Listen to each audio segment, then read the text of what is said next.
This only has salt, pepper, barbecue sauce, and water or chicken stock. And it is delicious. Recipe coming right up. Hello everyone. Tonight's recipe is going to be another quick and easy recipe to make with very few ingredients. That's just going to turn out the work effort. I say this all the time. The work effort to deliciousness factor is going to be off the charts. We're going to make some juicy, delicious, fall off the bone spare ribs, pork back ribs to be specific. So in last week's recipe, I took some chicken drumsticks and I used the same ingredients that I would normally make pork ribs, except I cooked them in the Instant Pot. And of course, chicken cooks a lot faster than you would cook ribs. The way that I would normally cook ribs would be simply to just lather barbecue sauce on them, wrap them up in tin foil. Of course, you have some salt and pepper, barbecue sauce. Wrap them up in tin foil and bake them very slowly at about 200, 250 for about 3 or 4 hours. And then the meat just falls off the bone. The barbecue sauce, the salt and the pepper, injecting all the flavor. We're going to try that same method, though, in the Instant Pot and see how they turn out.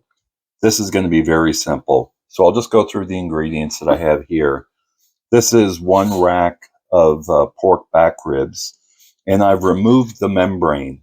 The membrane is on the back side of the ribs, and it's a thin membrane. It's a good idea to pull that off, and I find the easiest way is to cut them in your pieces first, and then work at each piece, pulling the membrane off. It's a bit of work, I'll tell you, but it's worth it because then you're exposing the meat directly to the seasonings that you're going to be putting on the meat. So we have the rack of ribs. We're going to use a cup of barbecue sauce, and we're going to use about a half a cup of chicken stock. Now this is just water with chicken bouillon that I put in there. OXO, to be specific, is the brand that we use here, by Knorr or Knorr. And then I'm going to season the ribs here with some salt and some pepper. That's it. The only reason why I'm adding the chicken stock is because if we're using a pressure cooker, this needs to be a liquid that's going to be in there that's going to be able to produce steam. If we were to put the barbecue sauce in it without watering it down, then you're going to get a burn error. So we don't want to just add water to it. We want to inject flavor. The choice is yours. You can use chicken stock or you can use water. Again, choice is totally up to you. I find using the chicken stock, you're not just putting a neutral liquid in it that's not going to have any flavor value at all. Plus, you're adding a bit of salt by doing that as well. So let's get to it. The first thing we're going to do is we're going to put some salt and some pepper on both sides of these ribs, like that. We're going to flip them over, and I'm going to do the same thing on the other side. This is going to be quick, folks. So I'm going to do that on this side. I'm not going to waste your time with that. I'm going to get the Instant Pot set up, and then we'll get this started. It's going to be a fairly fast, quick time.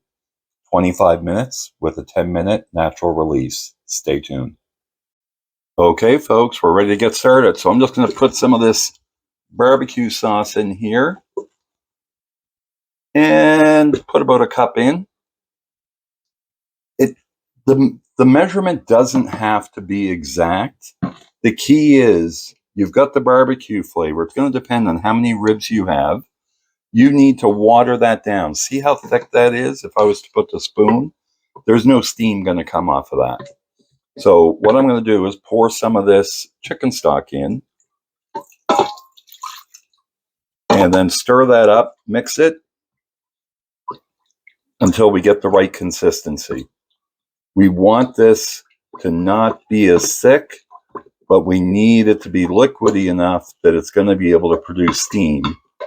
and not too liquidy that we're not going to have any flavor in this.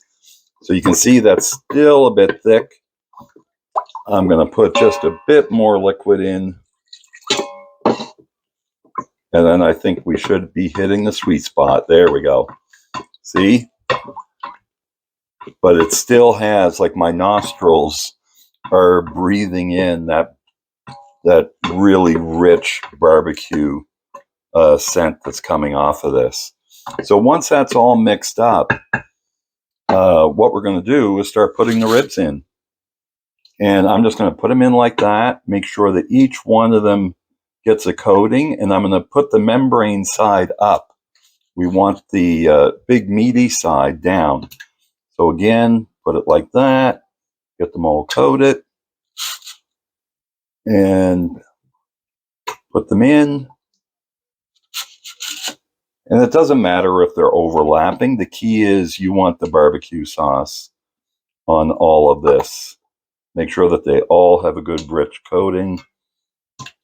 Cram them all in there together. Now, the one thing I like to point out, you can do this prior, and I'll leave it in the instructions that I'll paste in the description below. Another method that you can use is that you can sear these before we do this step here. That will give it a firmer coating, like a harder texture on both sides, and then you'll have the softness in the middle. I want these to be all soft. I don't care about having that crunch or that crispy outer exterior. But if you want that, then by all means, go ahead and sear them first, just for a minute or two before we do this step here. Okay, stay tuned, folks. I'm going to get that lid closed, put it in the sealing position. Then we're going to start cooking these bad boys. Okay, folks, here we are. I have my lid on. It's set to sealing. We're going to make sure that this is on pressure cook, and we want it on high pressure. We're going to cook it for 25 minutes. We're going to press the start button. That's going to come up to pressure. Once it does, it's going to count down the 25 minutes. Once the 25 minutes is up, it'll start counting the other way. We want it to naturally release, so when it starts counting the other way, for 10 minutes. Then, at that stage, folks, I will bring you back, and we will all see it together, what it looks like when it's done. I'm expecting this to look, the meat's going to be curled up, the bones are going to be falling apart. Fingers crossed. I don't need to cross them. Stay tuned for that overhead view, folks, once that 10-minute natural release is complete. Okay, folks, we're back. The pin has dropped. We're seeing this at the same time. Oh, yes. That's the look I was looking for, folks. Look at this. Look at that bone. Just coming right off. Okay, folks, I'm going to put this on a plate. Then we're going to come back and do a taste test. I'm excited about this. I have not had a good feed of ribs in a long time. Stay tuned. Taste test coming up. So here, folks, look at these. There's some bones that, as I was picking them out, they just fell right off the bone. So I'm just going to... Now, are you a eat the ribs with your hands person, or do you use a knife and fork? Comment below which one you are. I don't like eating with my hands. I just don't like sticky stuff on my hands. I like to use a knife and fork. And that's why the texture is so important for me, because I can just take my fork and just pull the meat off. But for the sake of this exercise, I'm going to use my hands. So here's one of the ribs here. Now just watch. Look.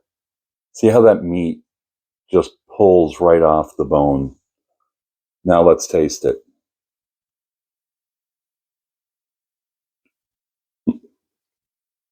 Melts in your mouth. Oh. Cat's on my napkin.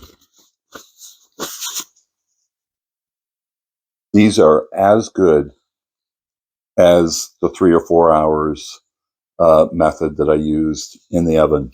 So I'd really encourage you to try this. If you love ribs, trust me.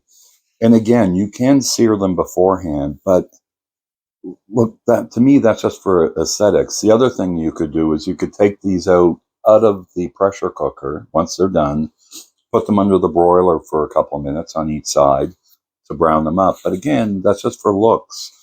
But I love the soft texture of the meat. It's all going down your throat anyway. So, but it's to each their own, whichever they prefer. And I don't hold any grudges. If that's the way you like it, then that's great. This is a good base for you to work with.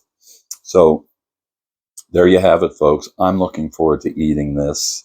I'm going to get my knife and fork out, though, for the rest. Thanks a lot for taking the time to watch this video. I really do appreciate it. If you're new, please have a look at the playlist that should be popping up here any second now, and a video that YouTube thinks that you may like. And if it is something that you're interested in, then please consider subscribing. I post recipe videos once a week, sometimes more, and I do food reviews. So anything food related and that's good is what I'm trying to aim for. My recipes, my guarantee is they'll always be good. The other thing I like to ask, if you do try this, let me know in the comments below how you found it, how you made out with it. Did you find it worked for you and it tasted good? I really encourage you to try it, and please let me know how you liked it. Thanks a lot, everyone. I'm going to go finish this up, get my knife and fork out. I'm going to have just one more bite before I do that. I can keep the cat away from it. Jamie, 10 Brady thumbs up on this recipe. Signing off.